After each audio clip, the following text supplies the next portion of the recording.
Buenos días, estimados estudiantes.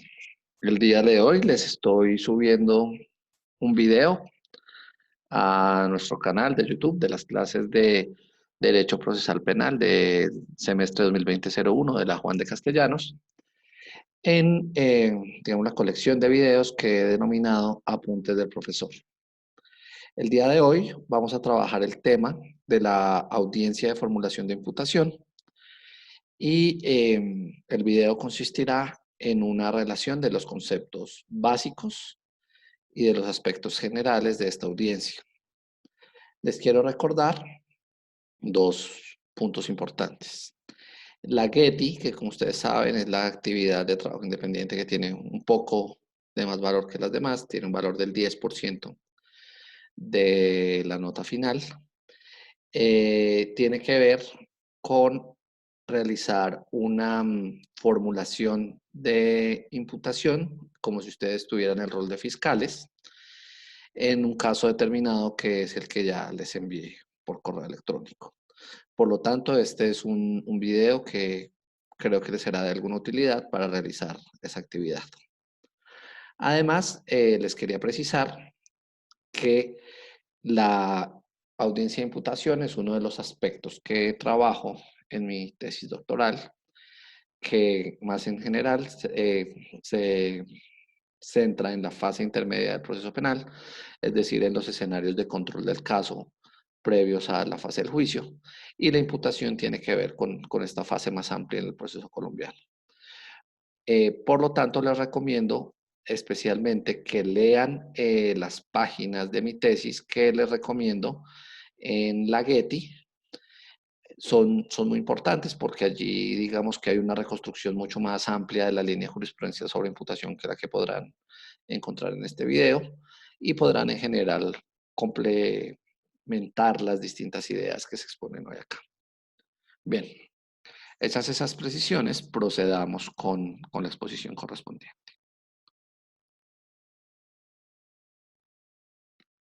Les estoy buscando aquí el video, denme un segundo, las diapositivas, perdón, denme un segundo.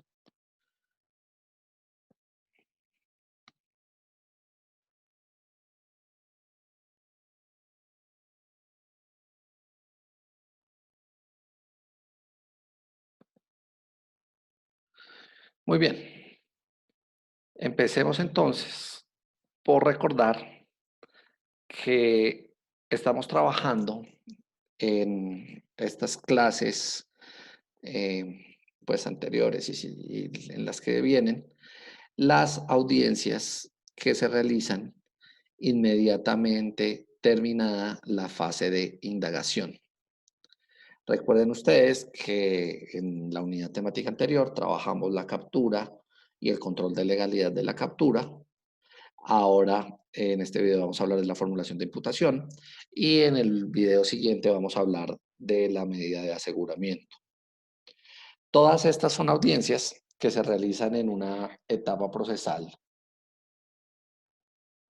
concreta, que es cuando se supera la fase de indagación, es decir, la fase en la que la fiscalía recopila los elementos materiales probatorios, evidencias físicas o informaciones, para verificar si en el caso concreto se ha cometido posiblemente un delito, y llega a una decisión concreta, y es que existen elementos suficientes para considerar que es sostenible una inferencia razonable de autoría o participación en la conducta punible para la persona investigada, y por lo tanto se procede con el momento hito del proceso del que ya les he hablado previamente y que vamos a discutir hoy a profundidad, que es la audiencia de formulación de imputación. Si ustedes miran la gráfica que les muestro en esta diapositiva, verán que en primer lugar, una vez se hacen las actividades investigativas en la fase de indagación, la fiscalía se encuentra ante un dilema, se encuentra ante una decisión que debe tomar. Debe decidir entonces si hay suficientes elementos para sostener una inferencia razonable de autoría o participación y por lo tanto formular imputación, Y al contrario, si no se encuentran suficientes elementos para sostener esa inferencia razonable, debe proceder a cerrar el caso, escogiendo entre dos vías distintas, el archivo o la preclusión. Ya hablaremos a profundidad de estas dos instituciones, pero baste con decir que la diferencia fundamental reside en que el archivo es una decisión que toma unilateralmente la Fiscalía y que implica un cierre provisional o temporal del proceso, mientras que la preclusión es una solicitud que le hace la Fiscalía al juez de conocimiento y en ese caso, si la solicitud es aceptada por el juez de conocimiento, se da el cierre definitivo del caso y la decisión hace tránsito a cosa juzgada.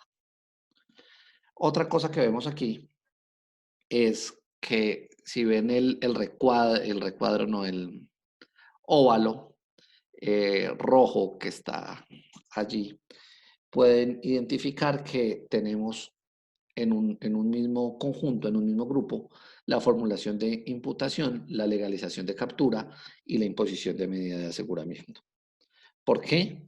Porque, como ya les he mencionado en anteriores ocasiones, en la práctica procesal, estas tres audiencias se deben realizar de manera paralela, en un mismo momento procesal, de manera concentrada. Y es lo que, digamos, en la práctica procesal se ha denominado tradicionalmente como el triple combo. Sin embargo, ustedes verán en la gráfica que tengo la formulación de imputación en una letra, en una fuente más amplia que la legalización de la captura y la imposición de medida de aseguramiento. Y con esto quiero simbolizar que la formulación de imputación es la única audiencia que necesariamente en todo proceso que quiera avanzar en su recurso hacia la fase de juicio, se tiene que agotar. En todo proceso penal que quiera avanzar hacia la acusación y hacia el juicio, se tiene que hacer una audiencia de formulación de imputación. Mientras que la legalización de la captura y la imposición de medida de aseguramiento son accidentales. Pueden presentarse o pueden no presentarse en un proceso penal. ¿Por qué? Porque la legalización de captura e imposición de medida de aseguramiento solo procede frente a ciertos delitos de una gravedad importante que hacen relevantes este tipo de decisiones y este tipo de audiencias para su control. En cierto tipo de delitos, usualmente delitos de, digamos, de una gravedad menor, no se hace necesario que se dé una legalización de captura porque no hay necesidad de captura, sino que la persona es directamente citada a la audiencia de imputación mediante una citación ordinaria y no se hace necesario que se solicite la imposición de una medida de aseguramiento porque en el caso concreto puede no cumplirse con los requisitos objetivos o subjetivos para su determinación. Entonces, en resumen, la formulación de imputación es esencial a todo proceso penal que vaya avanzando en el decurso procesal, mientras que legalización de captura e imposición de medida de aseguramiento son accidentales. Hablemos ahora de la audiencia de formulación de imputación como tal. En esta audiencia podemos dividirla analíticamente en dos partes. Tenemos la imputación propiamente dicha y tenemos la posibilidad de aceptación de cargos. La imputación como tal es el acto a través del cual la Fiscalía General de la Nación comunica a una persona su calidad de imputado en audiencia que se lleva a cabo ante el juez de control de garantías. Esto está regulado en el artículo 286 del Código de Procedimiento Penal. Mientras que la aceptación de cargos es una actuación que se da en la parte final de la imputación formulada por la Fiscalía, en la que esta autoridad debe informar al procesado de la posibilidad que tiene en ese momento de aceptar los cargos en su contra para obtener como contraprestación una rebaja de pena. Es decir, esta es una institución que permite que el procesado renuncie a su derecho a ser condenado tras un juicio en el que un juez imparcial decida a partir de pruebas sometidas en mediación y contradicción que es responsable de un delito, y esa renuncia se da con una contraprestación, y es que se da una rebaja, por regla general, de hasta el 50% de la pena a imponer. Entonces, en esta clase vamos a hablar de manera separada de la imputación como tal y de la aceptación de cargos, aunque estas son dos actuaciones que se realizan en la misma audiencia. Bien, hablemos entonces de la audiencia de formulación de imputación. En esta audiencia, dirigida por el juez de control de garantías, el actor principal es la fiscalía o el órgano acusador. Y es el actor principal porque es quien tiene la carga o el deber de formular una imputación en contra del procesado. ¿Qué es una imputación? Una imputación básicamente es achacarle la posible responsabilidad de unos hechos punibles a una persona determinada. Y en términos, digamos, más formales, más técnicos, es una actuación de la Fiscalía que incluye los siguientes elementos. Por un lado, la identificación del sujeto o sujetos imputados. Entonces, la imputación tiene que precisar de manera clara quiénes son los sujetos a quienes se imputa, a quienes se achaca la comisión de la posible conducta punible. Además, la imputación incluye la determinación de los hechos objeto de investigación penal. Y esa determinación debe cumplir con unas características, y es que debe ser clara, expresa y precisa, y establecer las circunstancias de tiempo, modo y lugar de ocurrencia del hecho punible. Entonces, la imputación debe incluir un apartado donde se precise de manera muy clara cuáles son los hechos que se le imputan a la persona procesada. Esa imputación, entonces, tiene unas características muy exigentes porque debe determinar las circunstancias de tiempo, modo y lugar de ocurrencia del hecho punible con bastante precisión. Esto es una exigencia a nivel de la riqueza descriptiva de los hechos que se deben narrar en la imputación, y es una exigencia que podríamos considerar bastante alta. Además de la identificación de los sujetos y de la determinación de los hechos, en la imputación se debe hacer una determinación de los delitos imputados.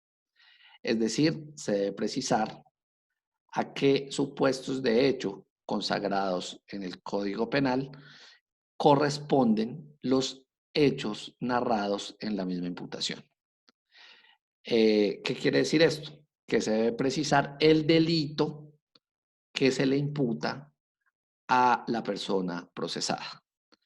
Y esa imputación, que podemos llamarla imputación jurídica, también es bastante exigente, porque no basta con la mera mención del delito, del posible delito, por ejemplo, diciendo artículo, no sé, 241 del Código Penal, sino que además se debe precisar los elementos de la conducta punible que se derivan del derecho penal general y más específicamente de la teoría del delito. Esto quiere decir que en la imputación a nivel jurídico se debe aclarar la tipicidad del hecho, la antijuridicidad, la culpabilidad, la posible forma de participación, la modalidad de ejecución de la conducta y la naturaleza y magnitud de las sanciones a imponer. Por lo tanto, en ese nivel, la norma también exige que la imputación tenga un nivel descriptivo alto en cuanto a la premisa jurídica o a la imputación jurídica. Y además, la imputación que realiza la Fiscalía debe incluir la enunciación de los elementos materiales de prueba a partir de los cuales se busca sostener la inferencia razonable de autoría o participación del procesado en el hecho. Ojo, que aquí hay un punto clave, un punto problemático de las exigencias con respecto a la imputación, y es el verbo que se usa para describir el nivel en que se debe trabajar la premisa probatoria en esta actuación. Miremos que claramente se menciona la necesidad de enunciación. Esta palabra enunciación ha sido interpretada por la Corte Constitucional como el deber de la Fiscalía de mencionar al juez los elementos materiales probatorios, evidencias físicas o informaciones en que soporta que exista una inferencia razonable de autoría o participación del procesado en el hecho punible. ¿Cuál es el problema?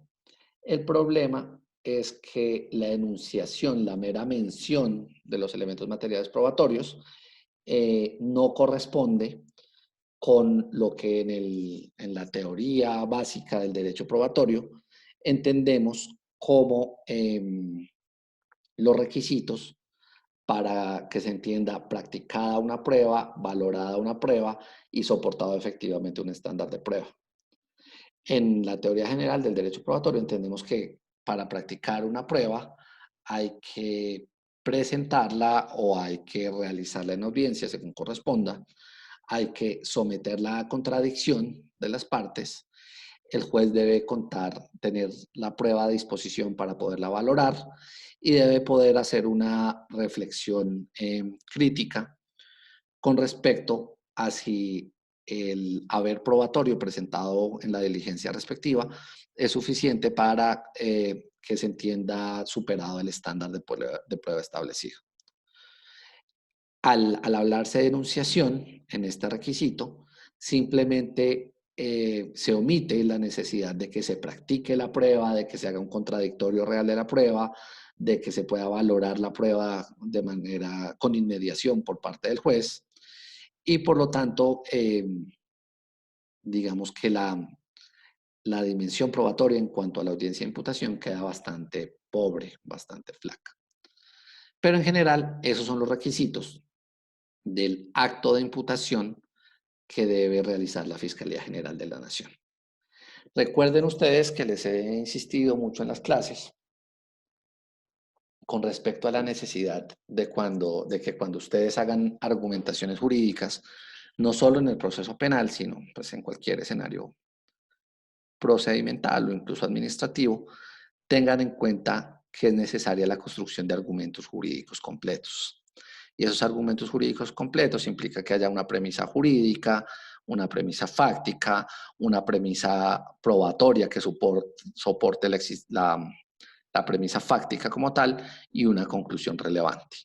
Básicamente, estos requisitos exigidos legalmente al acto de imputación, lo que nos están diciendo es el fiscal debe construir un argumento jurídico completo con unas exigencias precisas para que, digamos, cumpla los requisitos del acto de imputación como tal.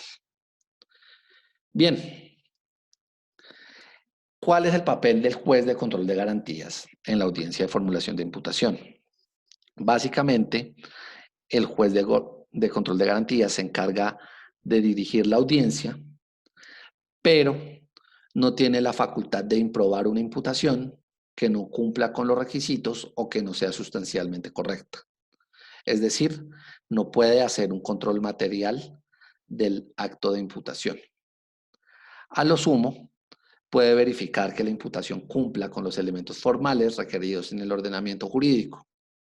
¿Qué quiere decir esto? Que el juez de garantías, básicamente la audiencia de imputación, se encarga de verificar que el acto realizado por la fiscalía cumpla con haber identificado a un sujeto determinado, en describir unos hechos, en incluir una imputación jurídica y en mencionar elementos de prueba. Pero no puede llegar a rechazar o a improbar una imputación porque no la considera sustancialmente correcta. Es decir, porque considere que los elementos de prueba no son suficientes para soportar la imputación fáctica o porque considere que los hechos no son suficientemente bien descritos, suficientemente ricos en términos descriptivos, o porque no correspondan los hechos con la imputación jurídica. Al juez de control de garantías no se le da ninguna de estas facultades. ¿Por qué? Básicamente porque la jurisprudencia ha entendido que la imputación es un acto de comunicación de la Fiscalía y que como acto de comunicación no necesita de control judicial. Ya un poquito más adelante vamos a hablar de por qué esto es problemático. Hay además otras partes procesales e intervinientes que participan en la audiencia de formulación de imputación. Tenemos a la defensa, para la cual la imputación es un momento procesal, hito es un momento procesal relevante, porque es desde este instante, desde esta instancia en el proceso, que se hace obligatorio que se respete y que se haga efectivo el derecho a la defensa. Esto quiere decir que en la audiencia de imputación necesariamente se tiene que nombrar abogado defensor. Recuerden que hemos hablado en las clases anteriores que el proceso originalmente fue diseñado para que la defensa solamente se activara en el acto de imputación. Pero por vía jurisprudencial, la Corte Constitucional ha exigido que cuando un procesado se entere de la existencia de una indagación en contra de él, tenga la facultad de nombrar defensor y que ese defensor pueda actuar en las audiencias que le interesen en el marco del proceso. Entonces, si bien esta facultad existe, puede darse o no puede darse. Puede que haya un defensor en la etapa de indagación o puede que no lo haya, por un lado porque el procesado no lo quiso así, o por otro lado porque no se enteró nunca de que existía una indagación en su contra. Pero en el momento de la imputación es impajaritable la necesidad de que se nombre abogado defensor en el proceso colombiano. ¿Y cuáles son entonces las facultades de la defensa en la audiencia de imputación? Básicamente, la defensa, entendida como el procesado que realiza su defensa material y la defensa que realiza, o el abogado defensor que realiza la defensa técnica, pueden realizar observaciones sobre la imputación realizada, pero no pueden requerir al juez que impruebe la imputación o que modifique la imputación realizada. Básicamente, entonces, la defensa escucha la imputación que realiza la fiscalía, hace las observaciones que considere pertinente, pero de nuevo, como la imputación se entiende como un mero acto de comunicación, la defensa no cuenta con la posibilidad de oponerse a la imputación realizada, aunque la considere errónea, porque el juez no tiene la facultad de invalidar la imputación presentada por la fiscalía. Y asimismo sucede con las víctimas y con el Ministerio Público. Las víctimas que se reconocen como tales en el proceso penal de manera formal en la audiencia de formulación de imputación, perdón, en la audiencia de formulación de acusación, pueden participar de cualquier manera en la audiencia de formulación de imputación, acreditando sumariamente su calidad de tales. Es decir, se puede presentar una abogada de víctimas y una presunta víctima a la audiencia de imputación y allí debe alegar y demostrar sumariamente, digamos, de manera muy básica, sin mayor formalidad y sin mayor profundidad, que puede ser considerada víctima en el proceso. Y con ese mero requisito puede actuar en la audiencia. Y las posibilidades de actuación que tiene la audiencia mencionada son básicamente las mismas de la defensa.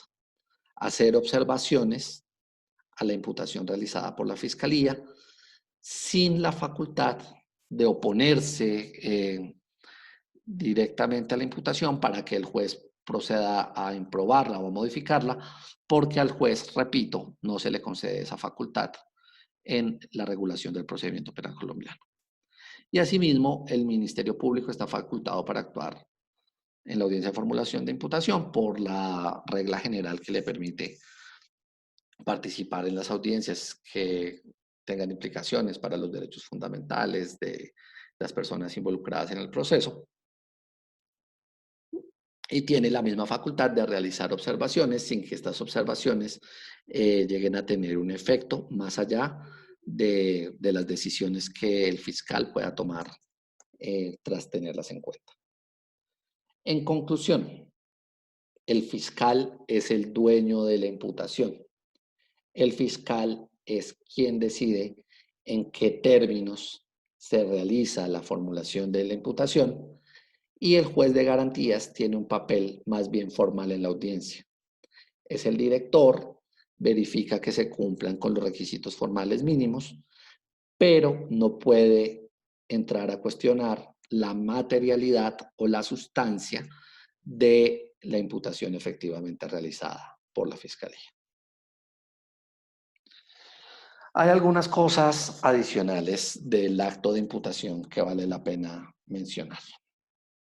En primer lugar, es importante precisar que en la imputación se realiza la delimitación subjetiva del caso. ¿Qué quiere decir esto? Que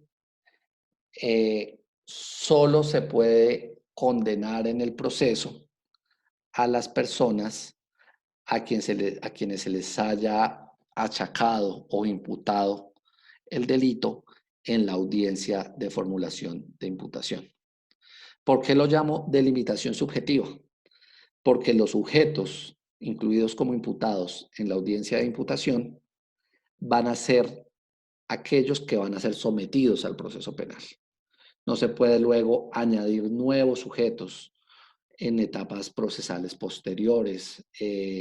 Si, por ejemplo, se encuentra que en un caso concreto, tras la investigación posterior a la imputación, se descubre que hay una nueva persona posiblemente responsable del delito, se tendrá que hacerle una imputación separada de esta persona. Pero como tal, si tomamos la estructura del proceso, la línea del proceso, en un caso individualizado, solo aquellas personas sometidas a imputación son las que quedan vinculadas a las diligencias procesales posteriores. Y además, la imputación implica la delimitación fáctica del caso. ¿Qué quiere decir esto? Que los hechos de la imputación, los hechos narrados en la premisa fáctica de la imputación, van a ser los hechos que se discutan en el caso que se está desarrollando. Es decir, en la acusación o en el juicio no se van a poder añadir nuevos hechos distintos a los consagrados específicamente en la audiencia de formulación de imputación. Esa es por lo menos la regla general con la que hemos venido trabajando durante todos estos años en el proceso penal. Por eso la imputación es tan importante, porque si se realiza una imputación imprecisa fácticamente o que no contemple de manera clara, de manera organizada, de manera precisa, los distintos hechos relevantes para el caso, puede que esa actuación arruine el proceso de ahí para adelante, porque va a impedir hacer una correcta acusación, va a impedir desarrollar de manera correcta el juicio oral, etc. De cualquier manera, hay que precisar que la Corte Suprema de Justicia, en una de las últimas jurisprudencias que se pronuncian sobre el tema, que es la AP 299 de 2016, de radicado 47271, con ponencia del magistrado Malo Fernández, aclara que con posterioridad a la imputación se pueden variar circunstancias temporales y espaciales, desde luego de la premisa fáctica del caso, siempre y cuando no se varíe el núcleo fáctico de la acusación. Es decir, plantea, hay un núcleo básico que no se puede tocar de la imputación, pero hay circunstancias específicas, temporales y espaciales que se pueden variar al momento de la acusación o al momento de los alegatos en el juicio o incluso de los alegatos finales. Pero en general, digamos que el objeto fáctico que se va a discutir en el proceso penal queda delimitado por la actuación que se realiza en la audiencia de formulación de imputación.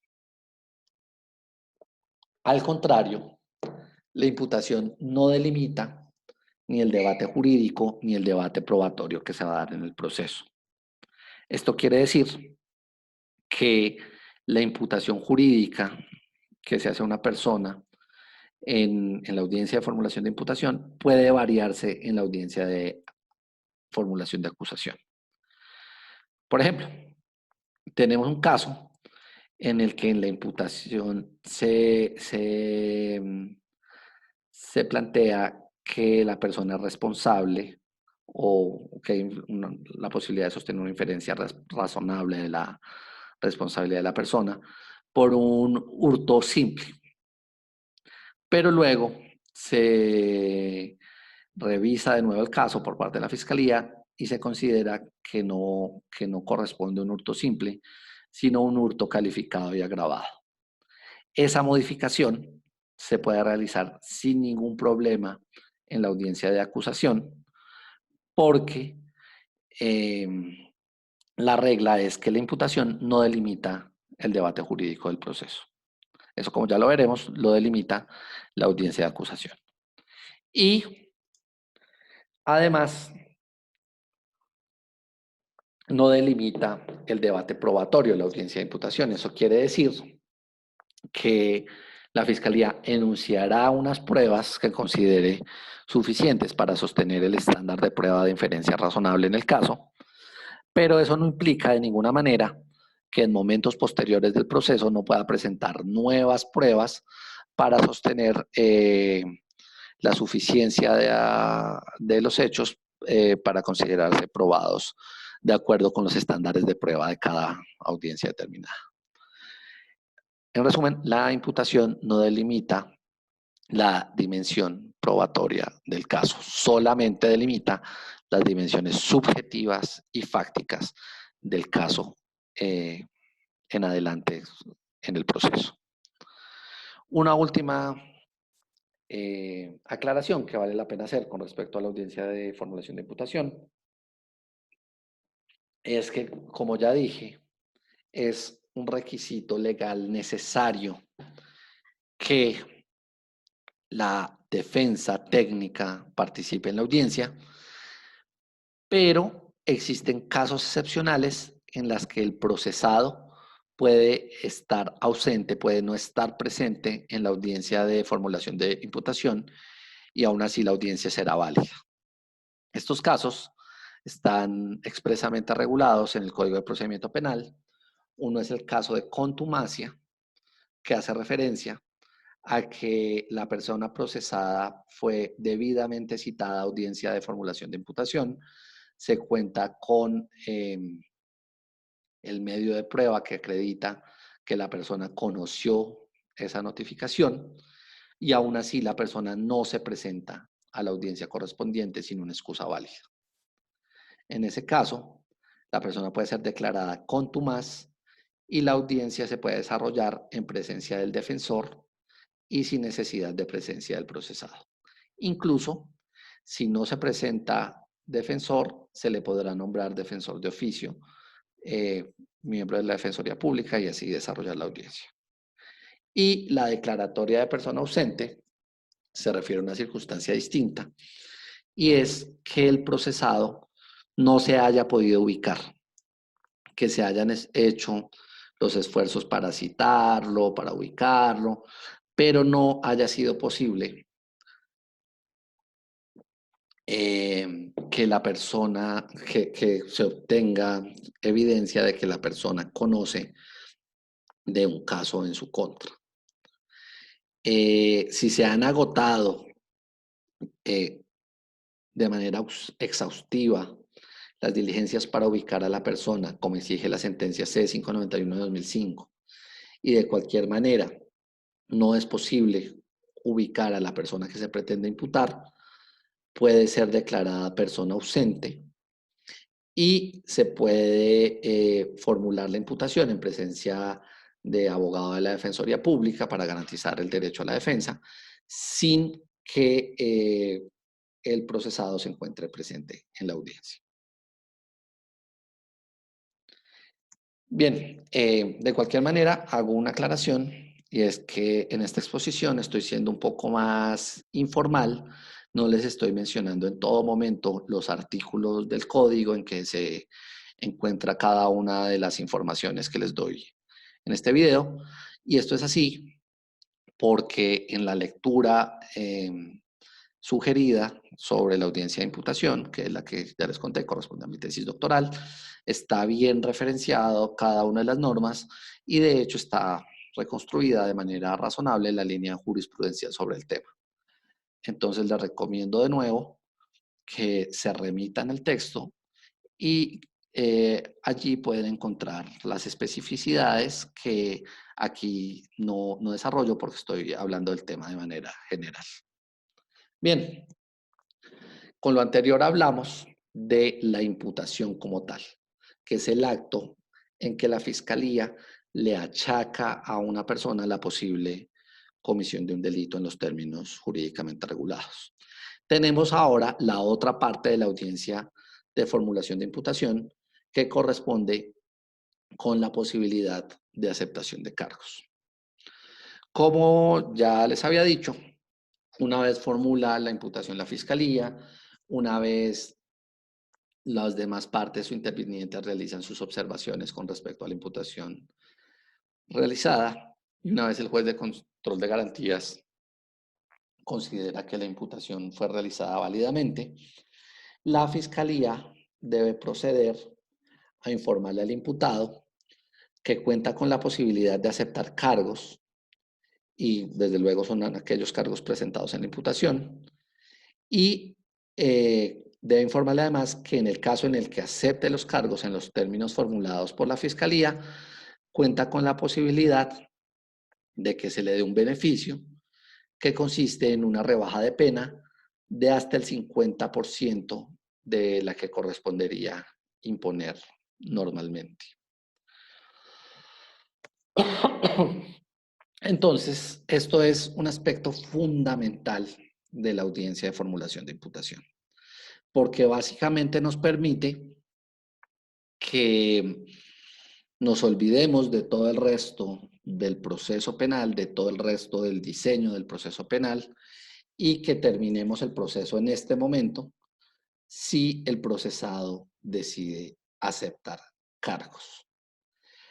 Esto implica entonces la posibilidad del procesado de renunciar a una muy buena parte de sus derechos consagrados en la regulación del debido proceso, consagrada en el artículo 29 constitucional y en las distintas normas rectores, con la contraprestación de que se le haga una buena rebaja de pena.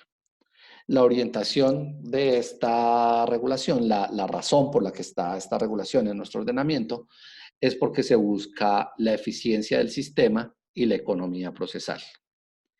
Se pretende que haya una salida rápida de los casos del sistema procesal cuando las personas aceptan responsabilidad y por lo tanto no se tenga que hacer una acusación, no se tenga que hablar de aseguramiento, no se tenga que ir al juicio oral, no se tenga que hacer audiencia preparatoria, no haya apelaciones, no haya casaciones, etc. Muy bien. ¿Qué pasa ante esta aceptación, ante esta posibilidad que se le ofrece al procesado de aceptar cargos? El procesado entonces desde luego cuenta con dos opciones. Una, aceptar los cargos y otra, no aceptar los cargos. En el evento en que el imputado no acepte los cargos, sigue el proceso de manera ordinaria. Pero en el evento en que los acepte, se cierra la audiencia de imputación y se cita una nueva audiencia ante el juez de control, ante el juez de conocimiento, que se llama audiencia de individualización de pena y sentencia, y allí se entrará a determinar la pena concreta a imponer de acuerdo con la aceptación de los cargos. Pero antes, en el evento en que se dé la aceptación de los cargos, el juez de control de garantías debe verificar que la manifestación de culpabilidad realizada haya sido libre, espontánea, debidamente informada y asesorada por la defensa. Esto se hace en las audiencias a través de unos cuestionamientos, de unas preguntas que le realiza el juez de garantías al imputado que aceptó cargos. Básicamente le pregunta si entendió la imputación que le realizaron, que entendió que con esta decisión de aceptar cargos está renunciando a sus distintos derechos consagrados en el debido proceso, a su derecho a la defensa, a su derecho a la contradicción de las pruebas, a su derecho a que su caso sea decidido por un juez imparcial, etc.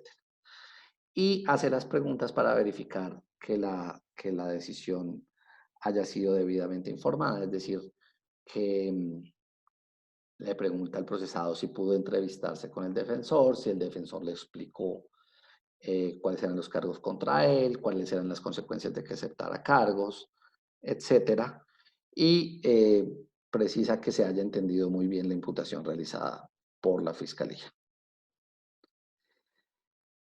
Bien, si luego de este cuestionario que le hace el juez al imputado está satisfecho y considera que se cumplen con los requisitos de libertad, espontaneidad, información y asesoramiento, el juez procede a validar la aceptación de cargos. Y en ese evento, la aceptación realizada se asimila a una confesión y la aceptación se asimila a una confesión y la imputación se asimila al acto de acusación para efectos de la audiencia posterior, que como ya les dije, es la audiencia de individualización de pena y sentencia.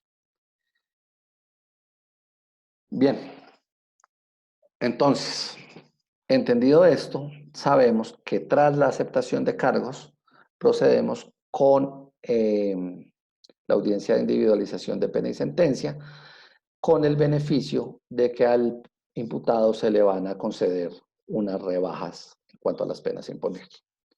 La regla general es que la rebaja es hasta del 50% de la pena a imponer. La jurisprudencia ha precisado que si se aceptan cargos en este momento procesal, la rebaja será de entre 1/3 más 1 de la pena, más 1/3 más 1 día de la pena, hasta el 50%. ¿Cómo se sabe? Pues eso lo define el juez casi que discrecionalmente, teniendo en cuenta algunos factores como el momento, lo oportuna cada vez que ha sido la aceptación de cargos, los recursos que le ha ahorrado a la administración de justicia, si se han indemnizado efectivamente a las víctimas del delito, etc. En todo caso, la rebaja no puede ser menor a 1/3 más 1 de la pena que correspondería imponer en un juicio oral. Y esto es así porque vamos a tener momentos posteriores en el proceso donde también existe la posibilidad de aceptar cargos y en este caso la rebaja va a empezar desde 1/3. Entonces, no se puede conceder en un momento posterior una rebaja de 1/3 y en la imputación una rebaja que sea menor a ese 1/3. Por lo tanto, el mínimo dentro del que nos movemos en la audiencia de imputación es 1/3 más 1 día de la pena a imponer. Esta era la regla general contemplada originalmente en la Ley 906 de 2004. Pero durante todos estos años de funcionamiento del sistema, se han creado legalmente algunas excepciones a este beneficio.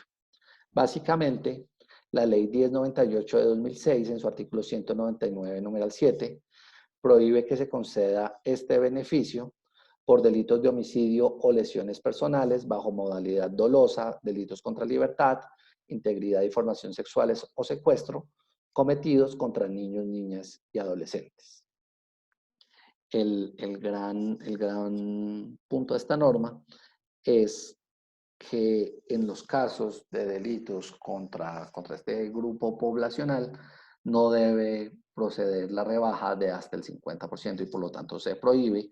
Y si se da una aceptación de cargos en un caso como este, simplemente se impone la pena completa. Esto es, digamos que tiene, a mi modo de ver, aspectos positivos y aspectos negativos.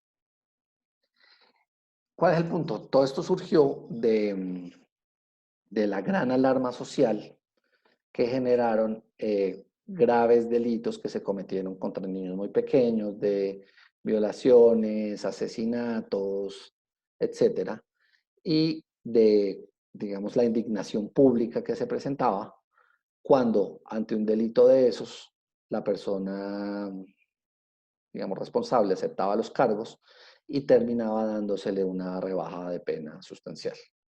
Y en ese punto creo que estamos todos de acuerdo que en estos delitos que son tan horribles y tan atentatorios contra los bienes fundamentales de nuestra sociedad, se requiere una reacción punitiva muy fuerte. Pero también nos ha generado que en muchos casos en que sí que sería razonable una rebaja de pena, no se puede hacer dada la generalidad del requisito.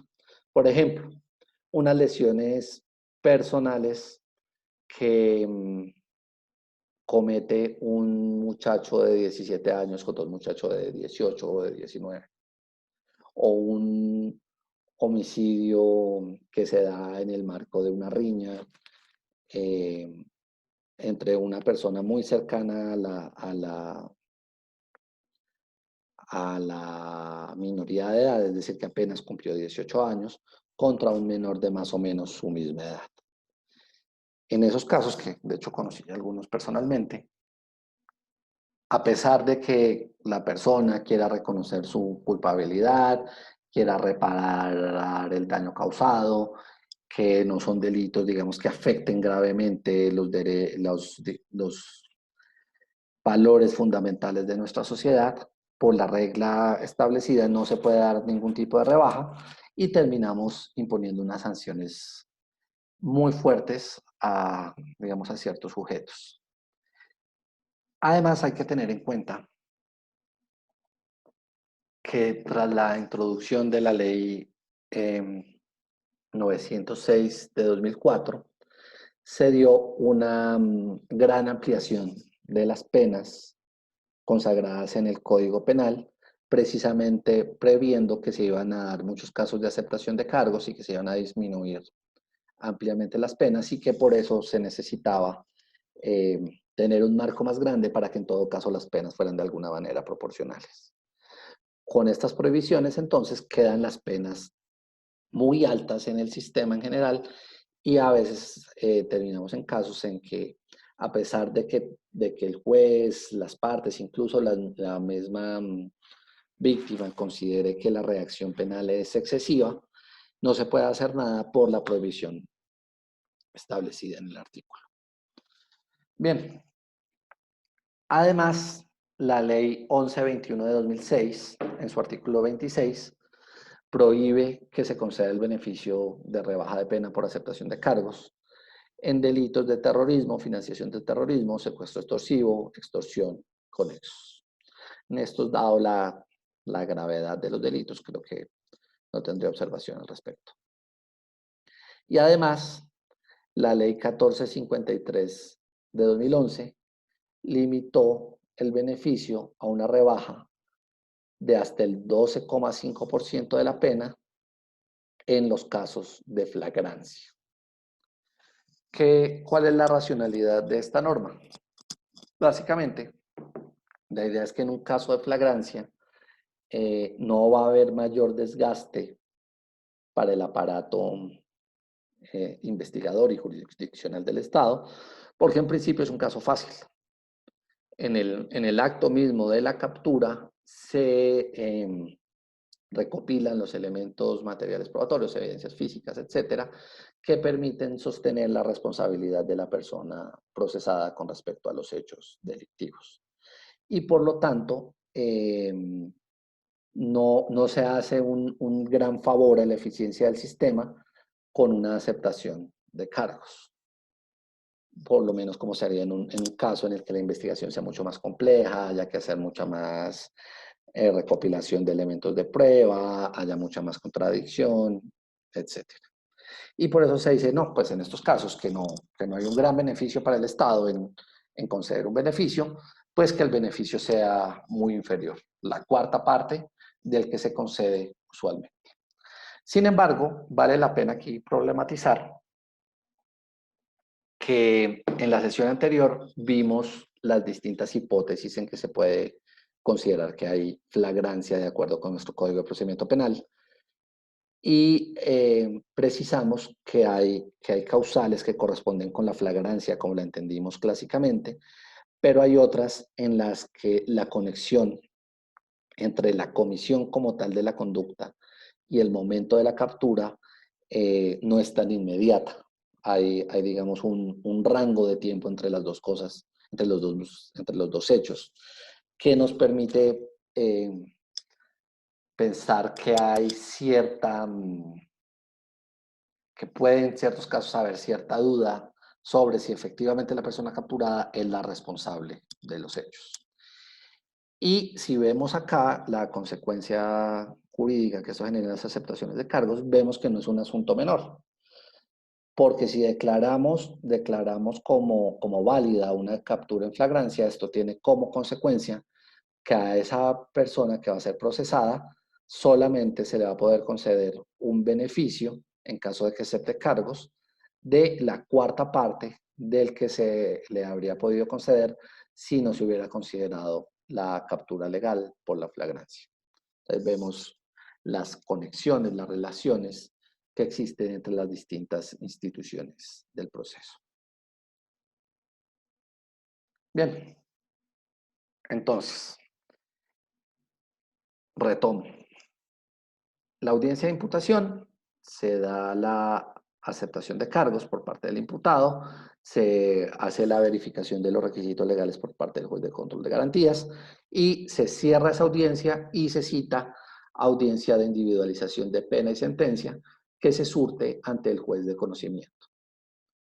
En esta audiencia, básicamente lo que se hace es que el juez de conocimiento controla que existan suficientes elementos para que se pueda considerar válida la aceptación de cargos realizada previamente.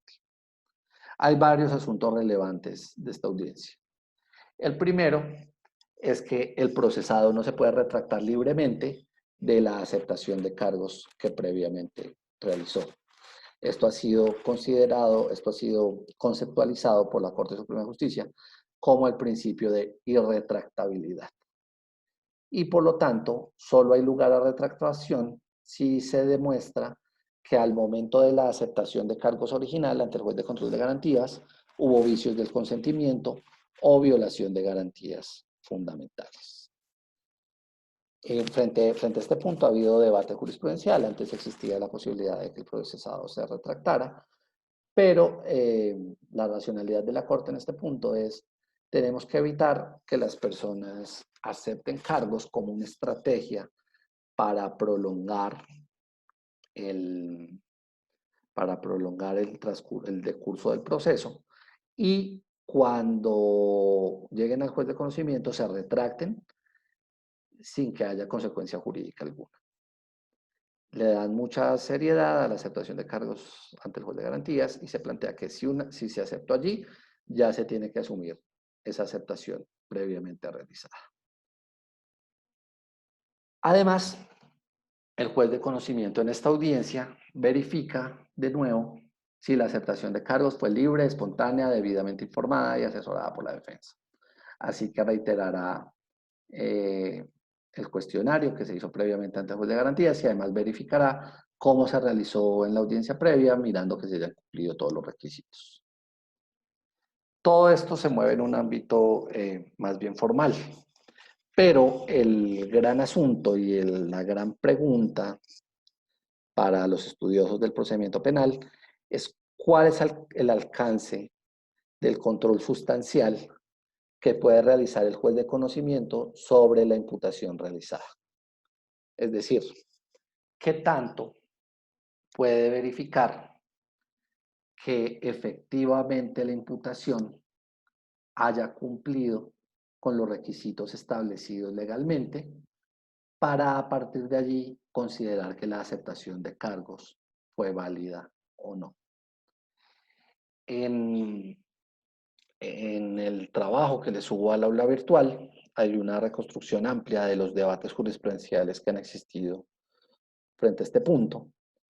Aquí solo me voy a referir a la última posición esgrimida por la Corte Suprema de Justicia en sentencia SP 5660 de 2018, radicado 52331, con ponencia de Patricia Salazar Cuellar, y ella básicamente dice que el juez de conocimiento puede hacer un control de tipicidad, es decir, verificar que en la imputación realizada los hechos correspondan con la premisa jurídica, los hechos correspondan con el supuesto de hecho establecido en la norma penal y además que se aporten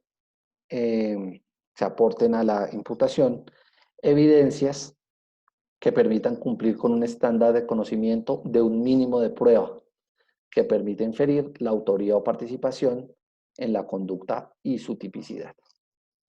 Entonces, básicamente la exigencia o el rango de análisis en que se puede mover el juez de conocimiento de acuerdo con los criterios planteados por la Corte Suprema es correspondencia entre hechos y premisa jurídica y soporte mínimo, soporte básico en prueba de los hechos efectivamente ocurridos.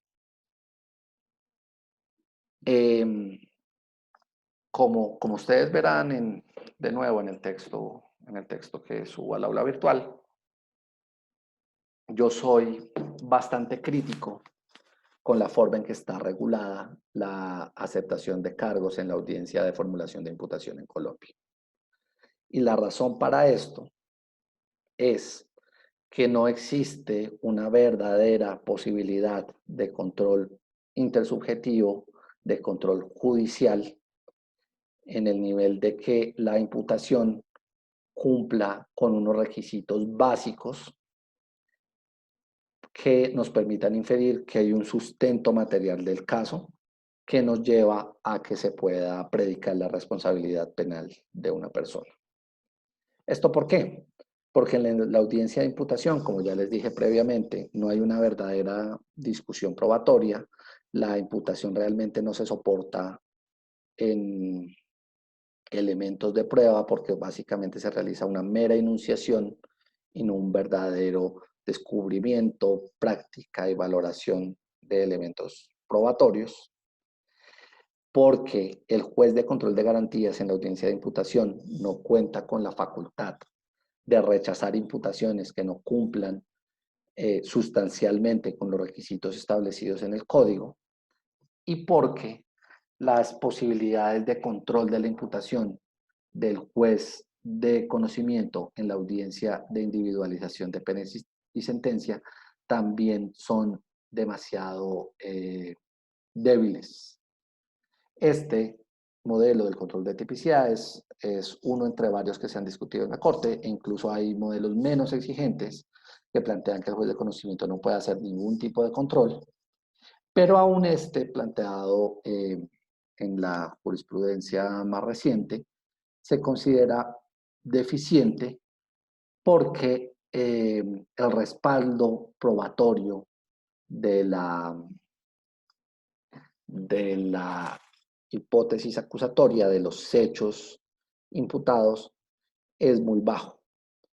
No es suficiente para que mandemos a una persona a la cárcel que nos baste con un mínimo de prueba.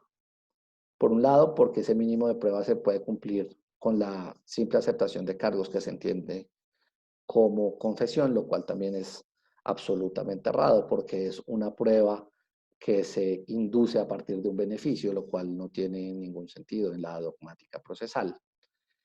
Y porque hay razones que pueden hacer que una persona acepte cargos, acepte hechos que realmente no realizó, por los que realmente no es responsable, por muchos factores, sobornos, por tratar de evitar una pena mayor en juicio, que le pueda llegar a ser mucho más gravosa, etcétera. No tenemos mecanismos racionales y razonables para verificar que los casos en los que emitimos condenas por aceptaciones de cargos tengan fundamentos materiales reales. Y eso creo que es una grandísima debilidad de nuestro sistema procesal penal que pone en cuestión su legitimidad en términos de los valores de un Estado constitucional o de un Estado social de derecho. Eh, de cualquier manera, el objetivo en esta clase es simplemente que conozcan la regulación de estas audiencias. Esto de la reflexión crítica es un poco un añadido que además pueden ver ampliamente desarrollado de nuevo en la tesis. Bien, con esto es suficiente por ahora. Cierro el video y espero que les haya sido de utilidad y que les sirva para el desarrollo de su actividad, de su Getty. Hasta luego.